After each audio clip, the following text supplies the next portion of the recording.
Ads లేకుండా latest episode చూడండి. అసలేం తెలిసిందమ్మా? మొత్తం డీటెయిల్స్ వచ్చాక మీకు అంత వివరంగా చెప్తాను అత్తయ్య గారు. సరే అమ్మా, నువ్వొక దాంట్లో వెళుతున్నావు అంటే నా అనుమానం నిజమైనట్టే. లక్ష్మణ్ గారిని పట్టుకోవటం కూడా నీకు పెద్ద విషయం కాదు. మొత్తం తెలిసాకనే చెప్పు. నా దీక్ష కూడా అయిపోయింది కదా, వెళ్ళి దుర్గమ్మని దర్శించుకుని మాల విరమణ చేసొస్తాను. అలాగే అత్తయ్య గారు. పదమ్మా. ఆ లక్ష్మణ్ గారు ఎక్కడున్నారో కనిపెట్టి భూపతి కూపి మొత్తం లాగుతాను.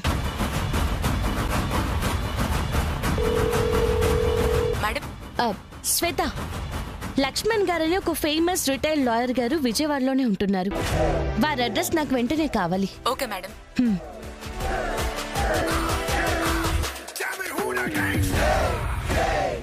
దొరుకుతావు.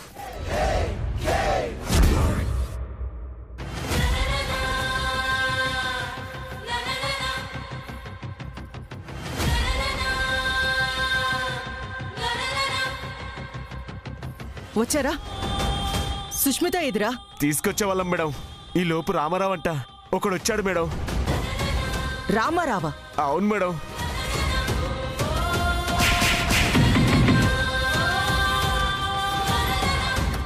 అమ్మాయి గారిని తీసుకురావడం చాలా కష్టం మేడం. నా కూతుర్ని ఇంకెలా తీసుకురావాలి?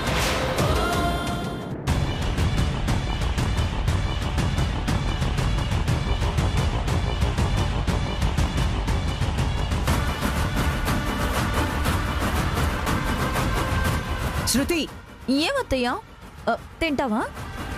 జరిగిన దానికి నేనింత కోపంగా ఉంటే నీకసలు ఆకలేలా వేస్తుందే? పైగా యాపిల్ తింటున్నావు. దేనికి కోపం అత్తయ్యా? కడుపు మార్చుకుంటే కోపం పోతుందా? నార్మల్. నా కూతురికి వాడితో పెళ్ళయిందని నేనింత రగిలిపోతుంటే ఏం పట్టనట్టు హాయిగా యాపిల్ తింటున్నావా? వెదో ఫిలాసఫీలు చెప్తున్నావా? తక్షణమే నా ఇంట్లో నుంచి వెళ్ళిపో. రేయ్, దీని బ్యాగ్ తీసుకురండి రా. అత్తయ్యా, యాపిల్ తిన్నానని ఇంట్లో నుంచి పంపించేస్తావా? ఇది అని కాదే, నువ్వు ఏ విషయంలోనూ పర్ఫెక్ట్ కాదు, అన్నింట్లోనూ అన్ఫిట్. ఏ ముహూర్తాన నాకు అంటుకున్నావు కానీ నీ దరిద్రం అంతా నాకంటుకుందే. పో.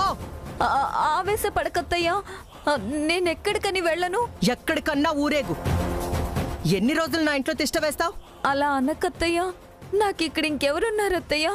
నువ్విక్కడుంటే నాకంటూ ఇక్కడెవ్వరూ ఉండట్లేదే. నీ వల్ల ఉపయోగం లేకపోయినా భారీ నష్టాలే ఉంటున్నాయి. నా వల్ల అత్తయ్యా? నీ వల్ల కాదు. అసలు ఆ అక్షరం నన్ను తగులుకుంది నీ వల్ల కాదు, అది నాకు శత్రువైంది. ఒక రకంగా నా మంత్రి పదవి ఓడ్డానికి, జనాల్లో నా పరువు పోవడానికి కారణం నువ్వేనే. నువ్వసలు నా జీవితంలోకి రాకుండా ఉండుంటే నాకు ఇన్ని ఇబ్బందులు వచ్చేవే కావు. అంతా నీ వల్లే. నువ్వు చేసేవి నాకేమీ నచ్చట్లేదు. అత్తయ్యా, ప్లీజ్ అత్తయ్యా. ఏయ్, ఇంకోసారి నీ మొహం నాకు కనపడకూడదు, నీ మాట నాకు వినపడకూడదు. పోవే ఇక్కడి నుంచి. ఇక్కడి నుంచైనా నా దశ మళ్ళీ తిరుగుతుందేమో చూసుకోవాలి. అత్తయ్యా, నన్ను ఒంటరిదాన్ని చేసేస్తావా? రేయ్, ఇదిలా వాగుతూనే ఉంటుంది, నక్క వినయాలు ప్రదర్శిస్తుంది. బయటికి తోసేయండిరా. వద్దులే అత్తయ్య, వెళ్ళిపోతాను. పో, మళ్ళీ రాకు. వెళ్ళిపోతాను.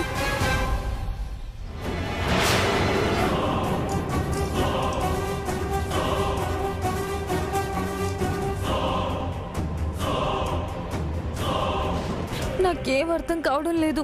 ఇప్పుడు నేను ఎక్కడికి వెళ్ళాలి? నా కొంపిలా మునుగుతుందనుకోలేదు. ఇప్పుడు నేనేం చేయాలి? ఎక్కడికి వెళ్ళాలి?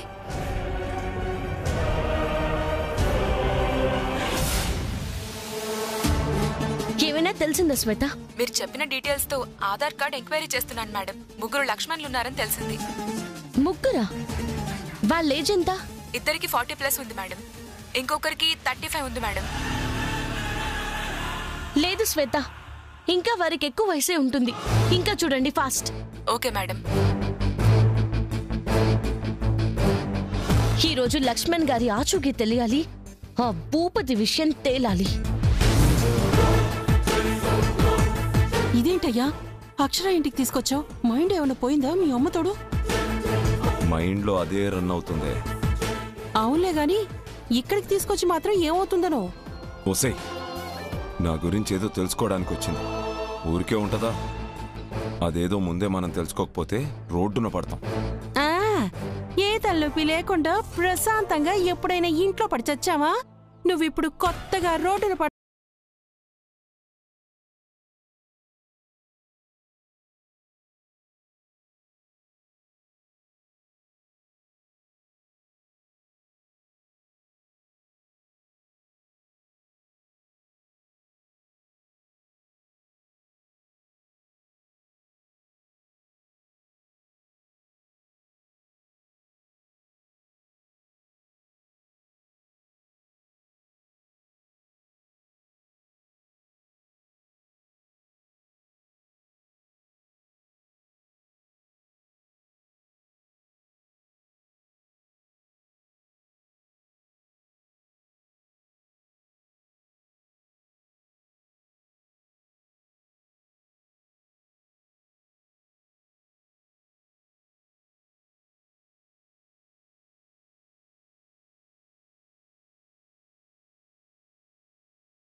అన్న దగ్గరికి వచ్చేవాడే. నీ పుట్టు పూర్వత్రాలు ఆయన దగ్గరే ఉన్నాయి. ఎవరికి తెలుసే? ఏదో ఉందయ్యో, పూర్తిగా రోడ్డున పడ్డం ఖాయోలాగే ఉంది. పద, అదేదో ముందో తెలుసుకొని జాగ్రత్త పడదాం. మీ అమ్మ తోడు పదవయ్యా. పదవే.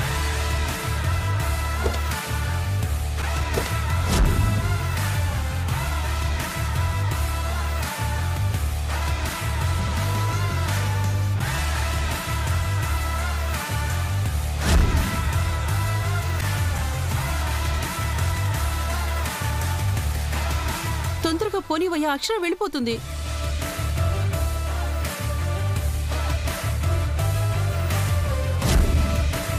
ఇంటి దగ్గరే.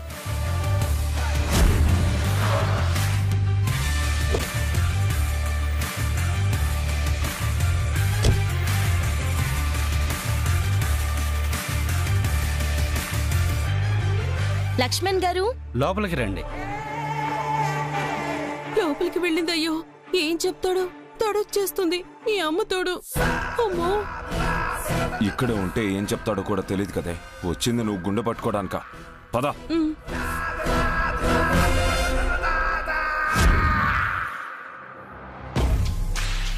నమస్కారం అండి. నమస్తే అమ్మా. మీరు? లక్ష్మణ్ గారని. నేనేనమ్మా, కూర్చోండి.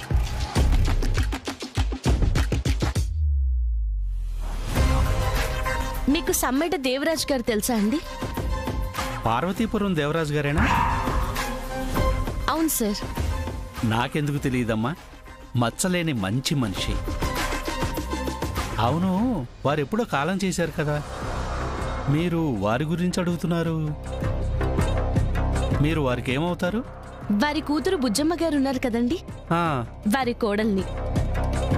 నా పేరు అక్షర.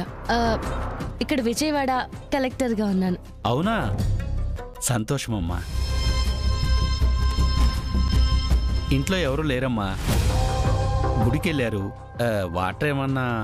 అయ్యో ఏం వద్దు సార్. అవును, నేను ఇక్కడే ఉంటున్నానని మీరెలా తెలుసుకున్నారు? కొంచెం కష్టపడాల్సి వచ్చింది సార్. అయితే మీ రాక చాలా ఇంపార్టెంటే. అవును సార్. దేవరాజ్ గారు ఆస్తిని వారి వంశానికి రాసిచ్చినప్పుడు దాన్ని తరతరాలు అమ్మడానికి వీలు లేకుండా కేవలం అనుభవించడానికి మాత్రమే రాశారంట. అది నిజమేనా సార్? It's true. ఆ వీలునామా నేనే కదా రాశాను. అది కూడా వారి వంశానికే చెందుతుంది. కానీ వారికి రూపాయి కూడా వెళ్ళదు. ఒక్కటి క్లియర్, మా అత్తయ్య గారిని ఇబ్బంది పెట్టి రాయించుకున్న ఆస్తి నీకు రాదు భూపతి. ఓకే సార్, మరో ముఖ్యమైన విషయం మీరే చెప్పాలి. బుజ్జమ్మ గారితో వాళ్ళ తమ్ముడు భూపతి గారు ఉన్నారు కదా? అవునమ్మా. ఆయన దేవరాజు గారికి సొంత కొడుకేనా సార్? లేక వేరే ఇంకెవరైనా అబ్బాయా? మీకు ఆ విషయం తెలిసే ఉంటుంది కదా. అంటే దేవరాజు గారు నాకు పరిచయం అయినప్పుడు 2 పిల్లలు ఉన్నారమ్మా. అతను సొంత కొడుకా కాదా అనేది నాకు కూడా తెలియదు.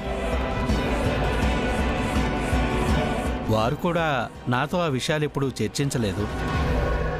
అవును, ఎందుకలా అడుగుతున్నారు? అంటే మొన్నే అమ్మవారి ఉత్సవాలకి వెళ్ళాం సార్. భూపతి గారు రథాన్ని లాగడానికి ప్రయత్నించారు. వారి వల్ల కాలేదు. అక్కడే కాస్త అనుమానం కలిగింది. పాయింటే. దేవరాజు గారి వంశస్థులు లాగితేనే కదా రథం కదులుతుంది అంటారు. అవును సార్, అందుకనే కాదేమో అని నాకు అనిపిస్తుంది. నాకు కూడా పూర్తిగా తెలియదు కదమ్మా, నేను చెప్పలేను.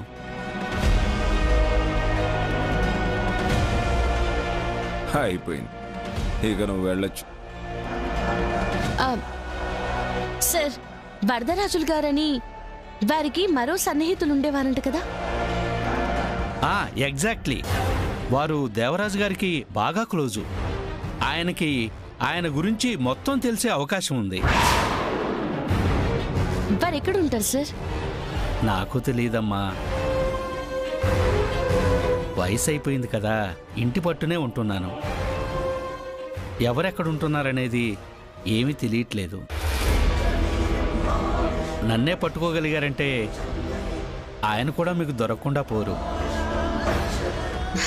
ష్యూర్ సార్, వారెక్కడున్నారో తెలుసుకొని అసలు నిజమేంటో తెలుసుకుంటాను. తెలుస్తుందమ్మా, మీరు సమర్థులే. మరి ఉత్సవాలు బాగా జరిగాయమ్మా? ఆ అమ్మవారి దయ వల్ల బాగా జరిగాయి సార్. బుజ్జమ్మ బాగున్నారా? బాగున్నారు సార్. ఎప్పుడో చూశాను. కుదిరితే ఒకసారి తీసుకురామ్మా. తప్పకుండా సార్. Thank you sir. నేను నీకు వస్తాను సార్. మంచిదమ్మా.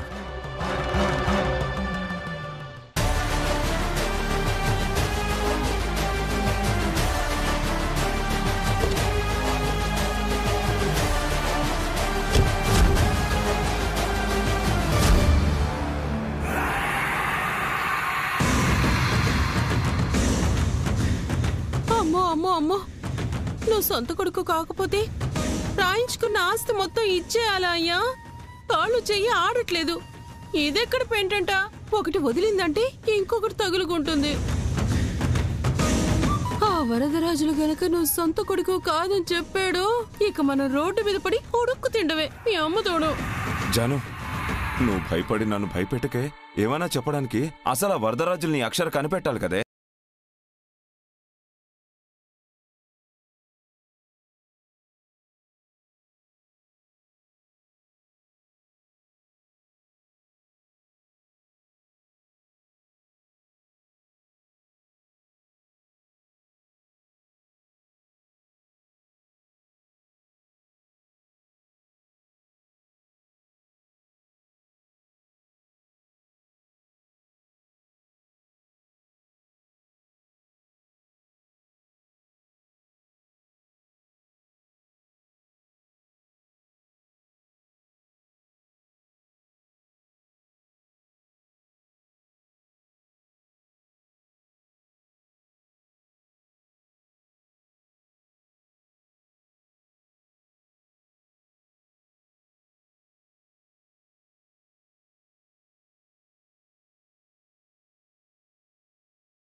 ఒక్కతే నడుచుకుంటూ వెళ్తుందిరా, పద డ్రాప్ చేద్దాం.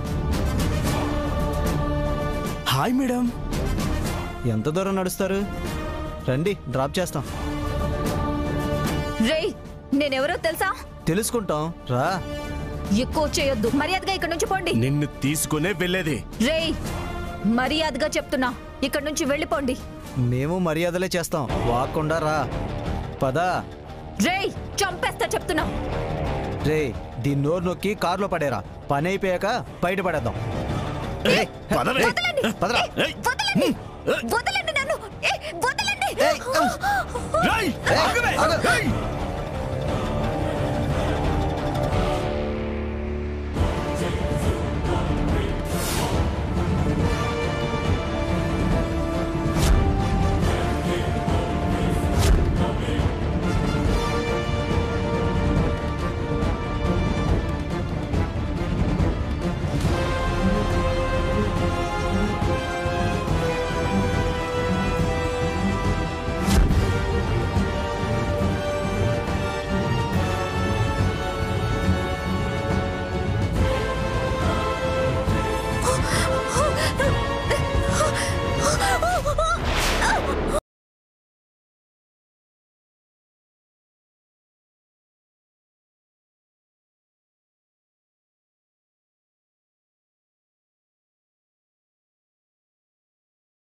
ఇప్పుడు ఎవడు కాపాడతాడు నిన్ను?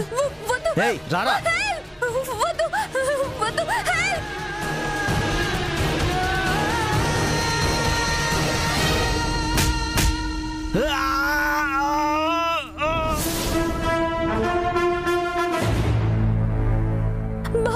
బావగారు,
థ్యాంక్స్ బావగారు,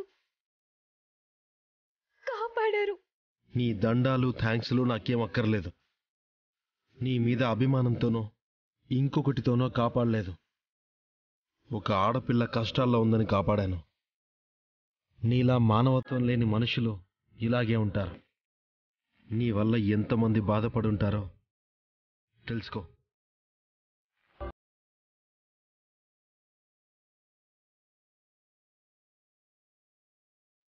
దేవుళ్ళ వచ్చి నన్ను రక్షించారు, లేదంటే నేనేమైపోయేదాన్నో.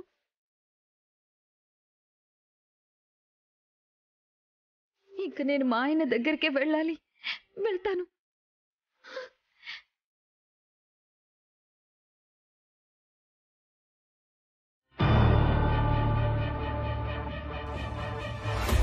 తాళి కట్టిందెవరో చూసారా? మా తమ్ముడితో మీ అమ్మాయి పెళ్లి అయిపోయింది కదా.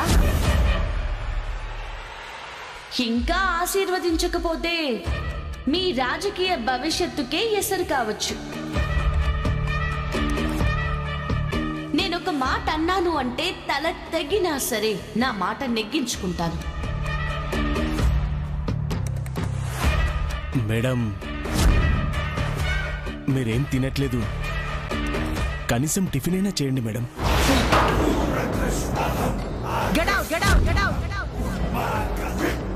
ఈ గదిలోకి ఎవ్వరూ రావద్దు. దానంతు చూసేదాకా పచ్చి మంచినీళ్లు కూడా ముట్టుకోను. పో పో పో.